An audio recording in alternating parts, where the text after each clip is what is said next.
오늘 하나님께서 우리에게 주시는 말씀은 시편 131편 3절의 말씀입니다. 이제 하나님의 말씀을 받들어 봉독합니다. 이스라엘아, 지금부터 영원까지 여호와를 바랄지어다. 아멘. 오늘은 내 영혼을 풍성하게 하시는 하나님이란 제목으로 하나님의 말씀을 전하도록 하겠습니다.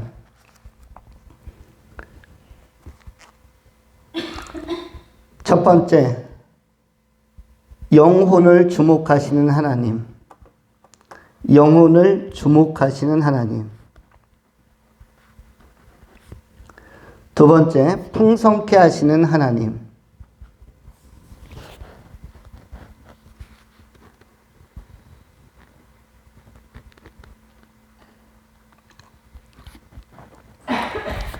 먼저 생각하는 것은 영혼을 주목하신 하나님에 관한 말씀입니다. 하나님은 하나님의 관점에 대하여 선명하게 제시하셨습니다. 하나님은 외모를 보지 않는다. 하나님은 외모를 보지 아니하시며 중심을 보신다. 그 사람의 속마음을 보신다. 하나님은 그러므로 초지일관, 인간과 어떤 대상에 대한 평가 기준이 다름을 알려주셨습니다. 달리 표현하면 어떤 경연에서 심사위원들의 채점 기준이 먼저 명시적으로 공표될 때에 하나님이 우리 인생을 평가하시는 분이라면, 물론 하나님은 평가자이고 관찰자이고 심판자이시기도 한데 하나님의 평가 기준은 분명하다고 말씀하셨습니다. 나는 외모를 귀한 것을 보지 아니한다. 하나님은 외모를 달아보는 것이 아니라 그 사람의 속마음을, 속심정을, 달리 표현하면 영혼을 중요시해서 주목하며 보신다고 말씀합니다.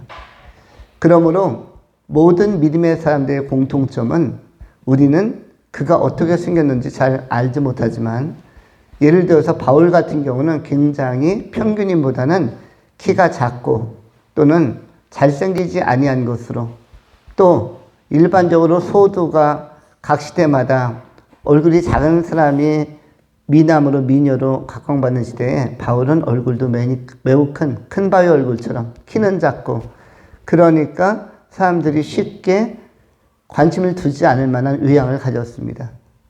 또한 바울은 글은 잘 썼는데 말이 어눌해서, 말이 조금은 눌변이어서 그렇게 매끈하게 이렇게 인상 깊은 이미지를 주는 사람은 아니었습니다. 그런데 바울은 이런 외모와 다르게 글을 잘 썼고, 또 글의 내용이 굉장히 심도가 있고 복음의 색채가 깊었고 복음에 대한 바른 이해가 있는 사람이었음을 서신서를 받아본 사람들이 발견하게 됩니다. 이와 같이 요나도 물론 마찬가지였습니다. 요나도 머리숱이 많이 빠진 사람이어서 그야말로 어떤 덩굴 밑에서 숨어가지고 니느웨 사람들을 정탐할 때 덩굴을 벌레들이 갉아먹으니까 그 이파리들이 구멍이 뻥뻥 뚫리니까 햇빛이 다이렉트로 대머리인 요나에게 내리쬐면서 굉장히 더위 속에서 고전했다는 그런 대목이 요나서에 기록되어져 있습니다. 이와 같이 요나도 외모로는 출중하지 않았고 엘리사도 역시 마찬가지였습니다. 그들이 뛰어난 존재, 이렇게 외견으로 볼 때 뛰어난 사람들이 아니라, 그러나 영혼을 잘 갖고 가는 사람, 회개할 때 회개할 줄 알고 하나님을 추구할 때 추구할 줄 아는 그러한 그릇, 그러한 심성과 그런 자세가 반듯한 사람들이었습니다. 하나님께서 쓰시는 사람은 영혼이 바른 사람들입니다. 그러므로 우리 또한 영혼을 잘 가꿔야 하고, 영혼이란 밭에, 마음이란 밭에 있는 영혼에 있는 잡초나 이끼 같은 것들, 또는 어떠한 노폐물이나 또는 녹이 쓴 것들, 이런 것들을 제거해 나가는 필터링하는 과정이 꼭 필요합니다. 우리의 마음이 순전하여서 정말 어릴 때와 같이 어릴 때 우리가 순수했던 그 마음을 그대로 유지하고 청년의 때나 장년의 때나 노년의 때나 언제나 우리 하나님 중심으로 다윗의 영성, 사무엘의 영성, 여호수아의 영성, 갈렙의 영성을 보면 언제나 젊을 때나 노년 때나 중년 때나 조금도 변함이 없이 퇴색됨도 없이 그 청년성을 유지하고 순수성을 유지하면서 활기 있게 쓰임받는 것을 보게 됩니다. 모세도 또한 그러하였습니다.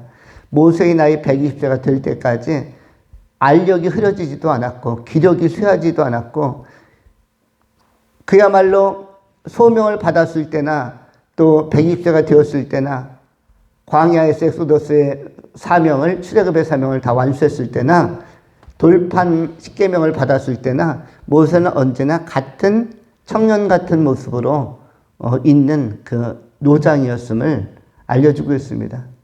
모세의 외모는 하나님의 평가 앞에서 큰 문제가 되지 않았고 모세의 상태, 내적인 상태와 모세의 영혼의 아름다움과 또 안정성 이런 것들이 하나님께서 더 깊이 주목하신 부분이었음을 알 수가 있습니다.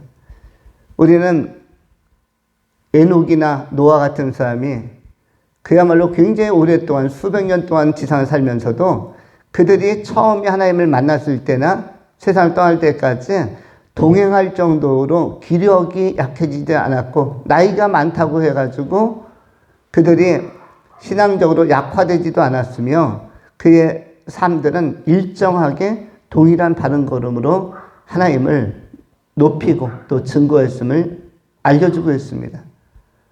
에녹이 하나님과 300년을 동행한 사람이다 라고 말할 때 우리에게 300년이란 기회가 주어진다면 우리는 300년을 끝까지 초지일관 동행할 수 있겠는가?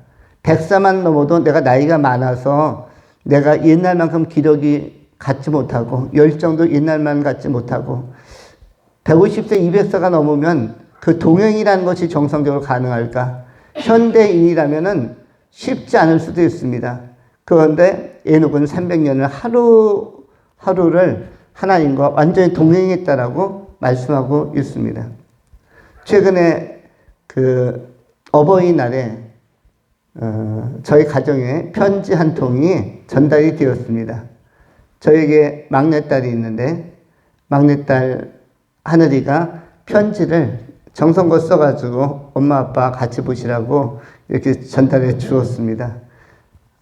편지는 언제나 손편지는 기쁨을 주고 기대감을 갖게 하는데 설레임도 갖게 합니다. 그래서 열어서 읽어보는데 중간에 나오는 대목이 어쨌든 좋은 엄마 아빠 만나서 감사합니다라는 내용이 있다가 중간에 한 가지 소망이 있다면 200세 이상씩은 기본적으로 살아주시길 바랍니다. 왜냐하면 본인도 100년 이상은 살 텐데 앞으로 최소한 100년은 엄마 아빠랑 좀 같이 지내야 되지 않겠습니까? 그래서 그러면 200세까지 산다면은 본인도 한 150세까지는 살 마음이 있나 보다. 그래서 참 좋다.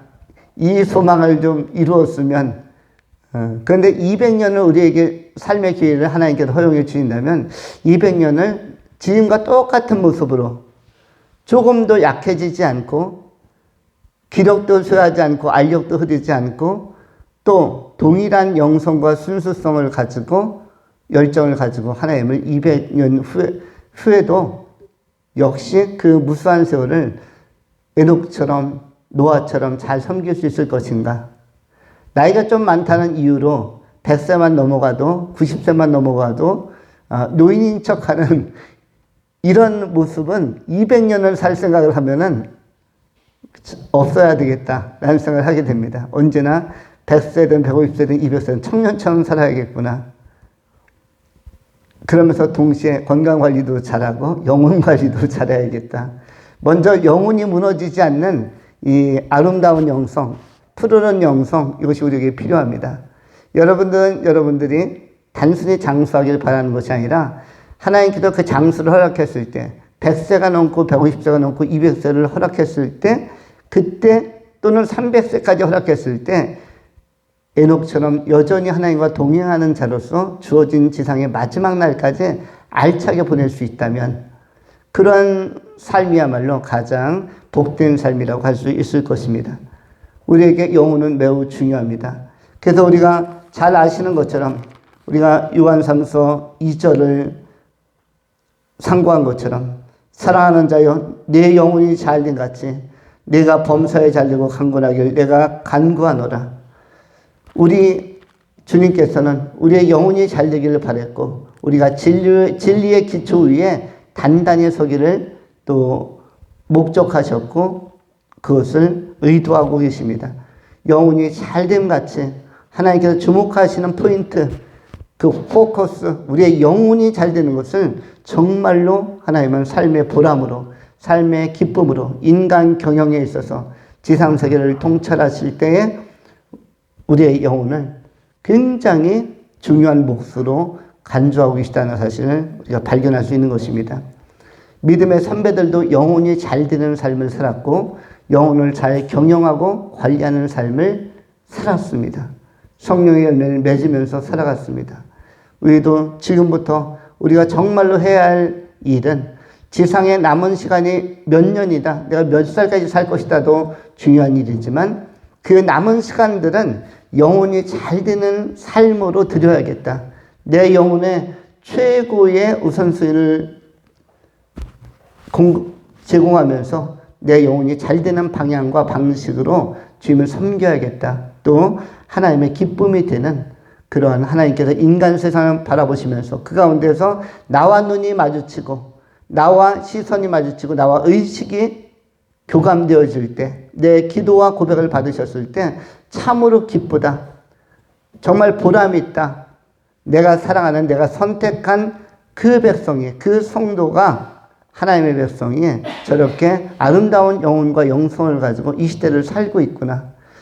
저 사람과 보낸 100년은 지루하지 않았고 하나님 입장에서도 지루하지 않았고 그 사람과 보낸 150년은 참으로 하나님 입장에서도 재미있었고 알찼고 하나님 보시기에 그와 보낸 200년, 300년은 정말로 뒷맛도 좋고 유쾌하고 너무나 가치가 있었다. 우리 하나님께서 그렇게 평가하실 만큼 성부, 성자, 성령 삼위일체 하나님께서 인정하실 만큼 우리가 이 믿음으로 살아가는 영혼이 잘 되는 삶, 진리를 추구하는 삶을 살아가야 할 것입니다. 이러한 삶이 한 사람 한 사람 나타날 때 에녹에게 발견되었던, 에녹에게 증거되었던 그 아름다운 삶이 오늘 이 시대 우리를 통해서도 나타나고 발현되고 그것을 하나님께서 삼위일체 하나님께서 너무 기뻐하실 것입니다. 또한 이러한 삶에 대하여 이러한 삶의 방식과 자세에 대하여 수많은 천군 천사들이 우리의 지상에 사는 삶의 과정 속에서 응원하고 성원해 줄 것입니다. 우리가 영혼을 주목하신 하나님을 기억하면서 남은 생에 우리의 지상에 많은 시간이 주어질지라도 끝까지 일관되게 하나님을 만족시켜야 되는 영적인 삶을 잘 살아내는 진리 가운데 굳건히 선 믿음의 종들이 다 되실 수 있기를 축원합니다. 두 번째로 풍성케 하시는 하나님.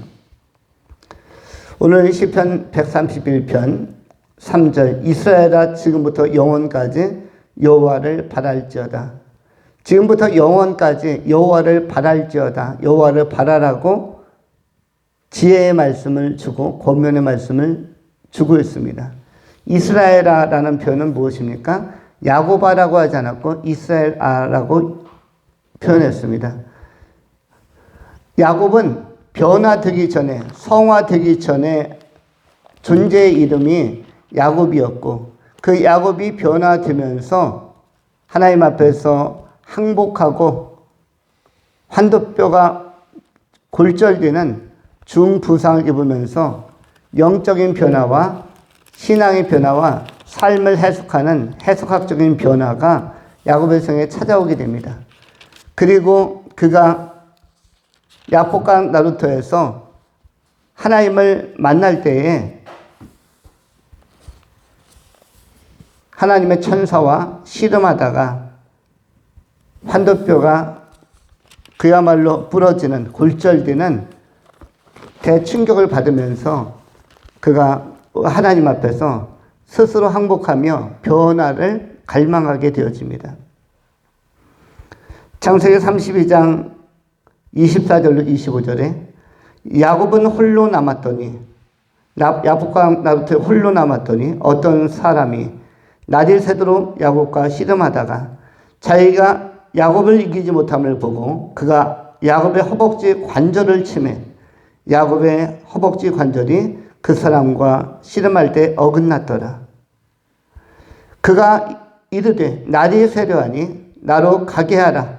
야곱이 이르되 당신이 내게 축복하지 아니하면 가게 하지 아니하겠나이다. 그 사람이 그에게 이르되 네 이름이 무엇이냐? 그가 이르되 야곱이니이다. 그가 이르되 네 이름을 다시는 야곱이라 부를 것이 아니요 이스라엘이라 부를 것이니 이는 네가 하나님과 몇 사람들과 겨루 이겼음이니라. 야곱이 이 하나님의 사람을 만나서 씨름하다가, 씨름이라는 것은 무엇입니까? 자기의 인생의 고민을 토로하면서 회심하고 회개하는 자리입니다. 여기서 씨름은 물리적 씨름이라기보다는 영적인 씨름을 의미합니다. 영적인 씨름, 우리가 영적 전투란 말도 많이 하고 영적 싸움이란 말도 많이 합니다. 우리가 세상과 싸우는 것 같지만 그러나 내적으로는, 내면적이고 내포적인 의미로는 영적인 씨름과 싸움을 할 때가 굉장히 많은 것입니다. 세상은 선과 의로만 충만하지 않고 세상은 악의 영들도 활동의 범주를 넓혀가고 있습니다. 예수님께서 다시 재림하시는 그날까지 악의 세력도 최고조로 활성화되어서 세상을 어지럽히며 한 개인을 굉장히 미혹할 것입니다. 오늘 이 시대에 많은 사람들이 영적 감각이 떨어지는 것은 많이 미혹당해서입니다. 그리고 우선순위가 다 세상에 가 있습니다. 영혼이 잘 되는 것에 가 있지 않고 세상에서 잘 되는 것에 우선순위가 잘못 형성되어 있고 설정이 되어 있어서 이 우선순위의 위기에 빠져 있는 것입니다. 그래서 예배가 등한시되어지고 예배는 그들의 최우선순위로부터 서서히 멀어져 가는 것입니다. 이른바 냉담자들이 많아지는 것이죠. 하나님의 존재는 인정하나 실제하시는 하나님에 대해서는 쉽게 인정하려고 하지 않는 것입니다. 그러한 모습이 누구에게도 나타났는가? 야곱에게도 나타나는 것입니다. 왜냐하면 야곱도 형 에서를 만나기 전까지는 세상에서 잘 되는 사람이었습니다. 왜냐하면 아내도 무려 4명이나 아내가 있었죠. 야곱이 라헬도 있었고 리아도 있었고 그 이외에도 2명의 아내들이 여종들을 더 취해서 아내가 4명이나 있었고 자녀들도 많았고 그 다음에 소나 양이나 염소나 가축도 굉장히 많아서 그 동방에서 상당히 유지로 영혼이 잘 된 사람이 아니라 세상에서 유력하게 잘 된 사람이었습니다. 그래서 야곱도 영적인 본질을 찾지 못하고 영적인 우선순위를 찾지 못해서 영혼이 잘 되는 삶을 살지 못했습니다. 그러다가 에서 형님이 군사들을 이끌고 몰려오고 있다, 침략하러 오고 있다라는 전가를 들으면서 굉장히 두려워하면서 하나님의 천사를 만나서 붙들고 늘어진 것입니다. 붙들고 늘어지면서 씨름과 싸움이 시작된 것입니다. 그리고 기왕 시작된 이 씨름은 쉽게 끝나지 않는데, 왜냐하면 이거는 웬만큼 회개해서 끝나는 씨름이 아니었습니다. 치열한 씨름이었고 밤이 다 지나가고 새벽이 여명이 밝아올 때까지 계속된 씨름이었는데 야곱은 자신의 문제가 해결되기까지 결코 하나님의 천사를, 하나님의 사람을 놓아주지 않겠다라고 매달리게 되어집니다.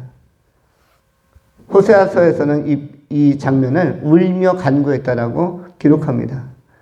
야곱이 어떻게 하나님의 천사와 대결했는가? 그 대결의 구체적 내용은 무엇인가? 울며 간구하고, 울며 기도하고, 울며 회개하고, 이것이 야곱이 보여준 실제적인 태도라고 기록하고 있습니다. 우리는 이렇게 그 영혼의 회복을 위하여, 영적 회복을 위하여 최선을 다하려고 했던 야곱의 시론을 보게 되어지는데, 그 결과로 야곱이라는 사람의 이름을 누가 바꿔줍니까? 하나님께서 바꿔줍니다. 뭐라고 바꾸었습니까? 야곱에서부터 뭐로 바꿨죠? 야곱에서부터 이스라엘로 바꾼 것입니다. 야곱에서 이스라엘로 이름을 바꿔주면서 최초로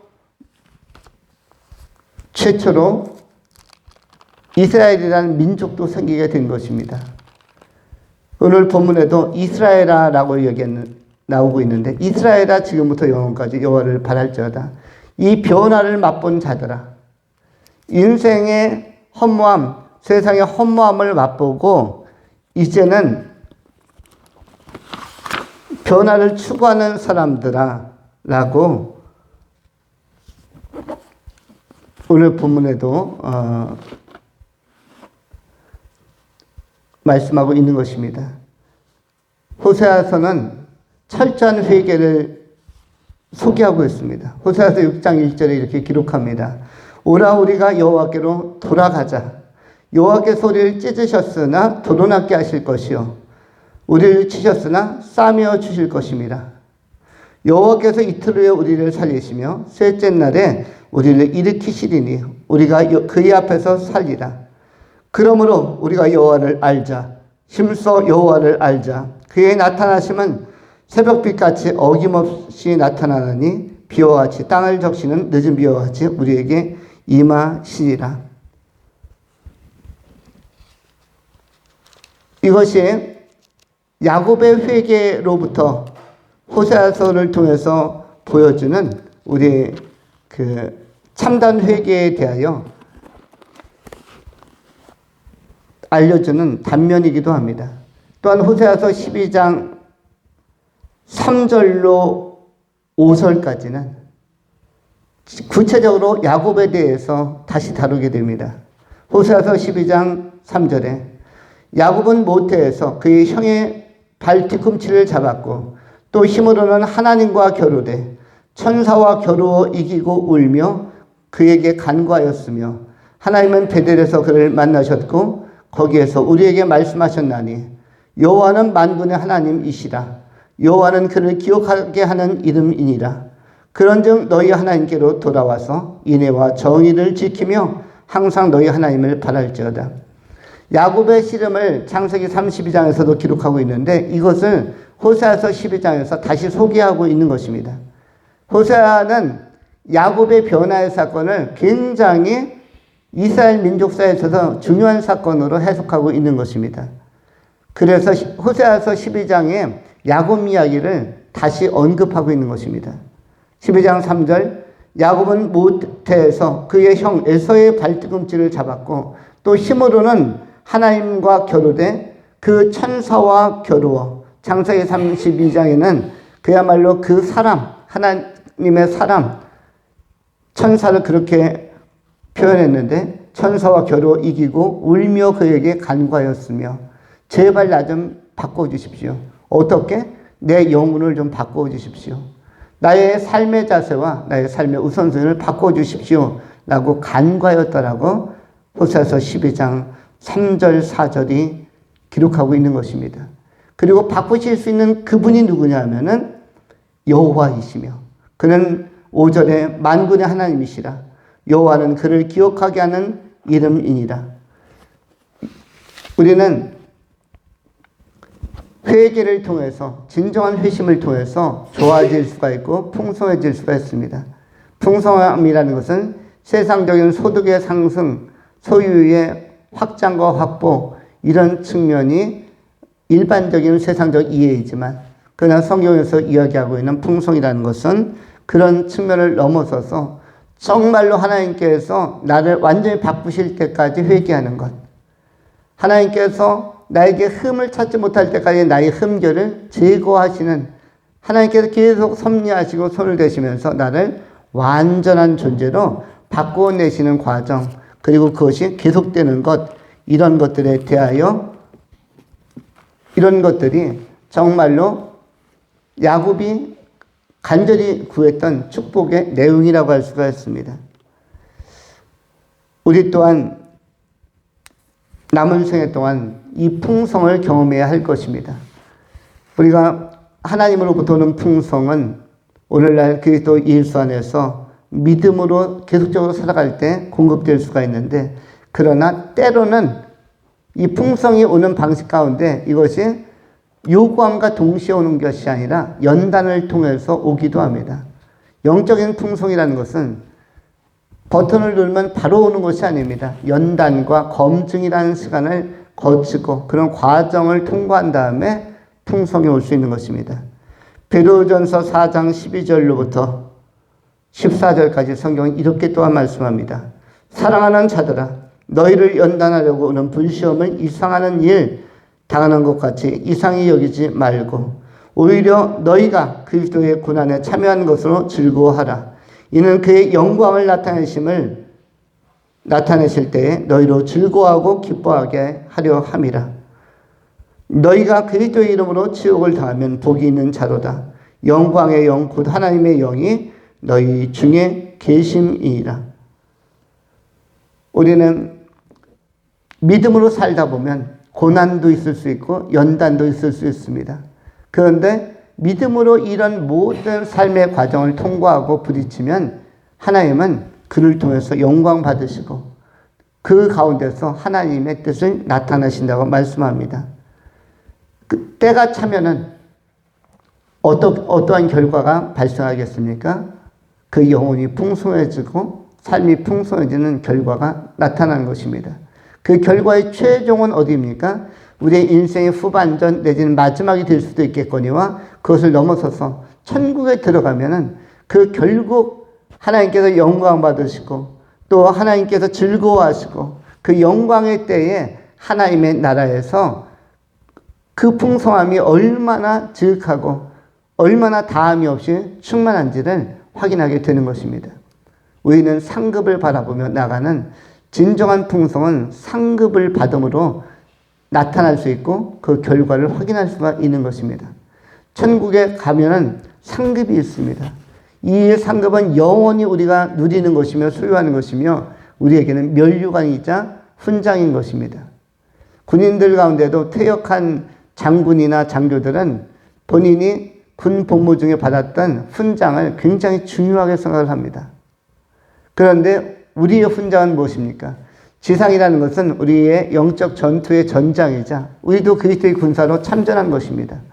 그리고 이 땅을 떠나고 돌아갈 때 우리가 그리스도 예수로 말미암아 그리스도 예수 앞에 연단받고 훈련받으면서 생긴 인생의 여러 가지 훈장들, 여러 가지 때로는 그 아픔들조차도 합력하여 선을 이루는데 그런 것이 전부 다 빛나는 영적 전투에 참여했던 결과물로 우리 안에 나중에는 영광으로 또 훈장으로 바뀌는 자죽이 되는 것입니다. 이른바 예수의 흔적을 우리가 갖게 되는 것입니다. 예수님도 십자가에 못 박혔기 때문에 못 박힌 흔적이 있는 것입니다. 옆구리가 찢겨졌기 때문에 옆구리가 찢겨지면서 피와 물을 쏟으셨기 때문에 인간을 사랑하시는 것에 대한 증거가 흔적으로 남은 것입니다. 손에는 대못이 박혔고 옆구리에는 창에 찔려서 물과 피를 쏟으셨고 예수님에게도 인간 사랑, 인간을 구원하기 위해서 철저하게 헌신하셨던, 고난당하셨던 자죽이 있는 것입니다. 마찬가지로 지상을 살아가면서도 믿음 생활하다가 때로는 그리스도를 추구하다가 전하다가 고난을 당한다든지 또 약간의 역경이 있다든지 연단이 있다든지 이런 것이 전부 다 나중에 빛나는 보석처럼 빛나는 별처럼 빛나는 흔적으로 하나님 앞에 일관되게 나왔던 좋은 자료로 작용할 수 있는 것입니다. 이런 것들은 나중에 상급으로 바뀔 수가 있는 것입니다. 바울이 옥에 갇히기도 하고 또 바울이 복음을 전하다가 모욕을 당하기도 하고 이것은 나중에 보면 훈장입니까? 아니면 이것은 치욕입니까? 복음을 전하다가 매를 맞았어요. 복음을 전하러 가다가 태장을 맞았습니다. 복음을 전하러 가다가 옥에 갇혔어요. 그러면 이것은 영적인 세계에서 보면은 훈장입니까? 아니면 그냥 애매한 고난에 불과하겠습니까? 애매한 고난이나 연단이 아니라 시련이 아니라 이것은 전부 다 하나님 나라에 들어갈 때는 다 상급으로 바뀌는 것이고 상급으로 교환이 되는 것입니다. 어떻게 보면은 우리가 상품권을 이야기하죠. 상품권은 현금이 아니기 때문에 어떻게 보면은 가치가 있는 것 같기도 하고 없는 것 같기도 합니다. 그리스도 예수 안에서 믿음으로 살면서 우리가 받는 연단도 상품권과 같습니다. 현금이 아니라서 이게 가치 있는 건가 없는 건가, 계속 믿음으로 사는 것이 맞는가 아닌가. 그렇지만 우리는 언젠가 그 상품권은 현물로 바꿀 수가 있다는 사실을 기억하면서, 달리 표현하면 그리스도 예수 안에서 믿음으로 살다가 경험하는 모든 여러 가지 문제든 고민이든 아니면 상흔이든 관계없이 이것은 천국에 들어갈 때는 주님께서 전부 다 쓰다듬어 주시고 인정해 주시면서 별처럼 빛나는 상급으로 다 승화되고 변화되는 것입니다. 우리는 그날이 풍성해져야 하는데 인생의 마지막이 풍성해져야 하고 그리고 하나님 나라에 들어가서 풍성해져야 하기 때문에 그 영광스러운 미래 풍성케 하신 하나님의 섭리를 바라보면서 야곱이 아닌 이스라엘로서, 변화된 이스라엘로서 지금부터 영원과 여호와를 바라고자 하는 소망과 갈망이 다윗 못지않게, 믿음의 선배들 못지않게 오늘 현대에 하나님을 섬기는 우리들에게도 동일하게 나타나는 귀한 믿음의 행진을 계속하실 수 있기를 축원합니다. 기도하겠습니다. 거룩하신 하나님, 세상에는 끝날 때까지 끝난 것이 아니라는 표현이 있습니다. 우리의 신앙의 여정이 또한 이와 동일한 줄 아나이다.